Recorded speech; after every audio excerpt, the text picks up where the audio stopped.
Hello बच्चों, कैसे हो सभी लोग।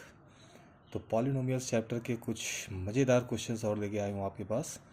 आप देखिएगा इन क्वेश्चंस को और सॉल्व करिएगा। और अगर समझ में ना आए तो कमेंट बॉक्स में एक बार लिख के भेज देना, मैं फिर से समझाने की कोशिश करूँगा। तो कुछ बढ़िया से क्वेश्चंस हैं, कुछ मैंने छाटे हुए क्वेश्चन हैं। तो पहला क्वेश्चन है कि the ratio of the remainders when F X equals to X square plus A X plus B is divided by X minus two and X minus one respectively is 4:3। मतलब बोल रहा है कि एक हमारे पास पॉलिनोमियल है X square plus A X plus B.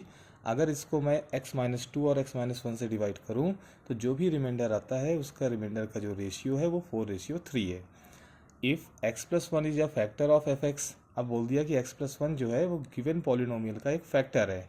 तो आपको सभी को पता है कि अगर ये फैक्टर होगा तो उसमें रिमाइंडर की वैल्यू क्या होगी, जीरो होगी। तो हमें फाइंड आउट करना है, फाइंड ए एंड बी, ए और बी की वैल्यू क्या होगी। चलिए आइए देखते हैं क्वेश्चन कैसे किया है। तो रिमाइंडर थ्योरम को यूज़ करके हमने क्या किया है, जैसे X square plus A X plus B को अगर मैं एक्स माइनस टू से डिवाइड करूंगा, इसका मतलब क्या हुआ कि X minus two will be the divisor, X square plus A X plus B will be the dividend and quotient हम अपनी तरफ से मान लेंगे। अब एक्स माइनस टू से अगर डिवाइड करेंगे तो मैंने बच्चों को पहले बता रखा है पिछली वीडियो में कि एक्स माइनस टू से डिवाइड करने पर मेरे पास जो रिमाइंडर बचेगा वो एक कांस्टेंट बचेगा। क्यों बचेगा, पिछली वीडियो आप देखिएगा। तो मैं लिख सकता हूँ कि X square plus A X plus B equals to X minus two into question मैंने मान लिया क्यू वन और रिमाइंडर मैंने मान लिया सी वन। इसको मान लिया क्वेश्चन नंबर वन। अब कुछ नहीं करना है, जिस नंबर से आप डिवाइड कर रहे हो, जिस पॉलिनोमियल से आप डिवाइड कर रहे हो उसको जीरो के इक्वल आप मान लीजिए।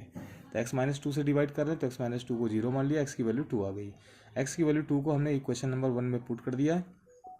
तो मेरे पास लास्ट में इक्वेशन आ गई है four plus two A plus B equal to C one and C one is the reminder of first equation.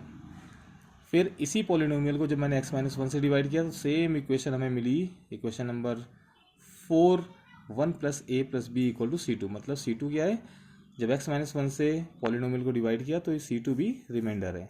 अब दोनों रिमाइंडर का रेशियो पता है, means C one upon C two मुझे पता है 4/3 मीन्स 4:3।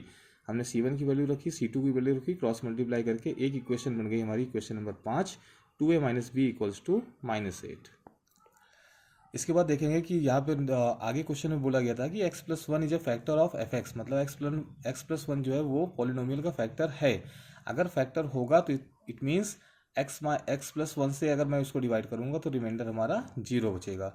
मैंने वही लिखा हुआ है, अगर एक्स प्लस वन को जीरो के इक्वल करेंगे तो एक्स की वैल्यू आएगी -1।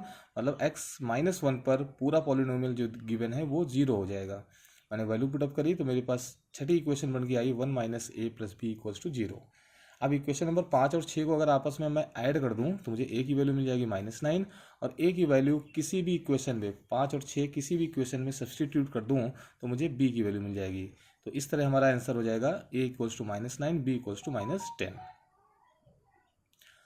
वीडियो अच्छी लगी हो तो कृपया like, comment and share please करें, जिससे हमारा मोरल सपोर्ट और भी अच्छा हो। Thank you.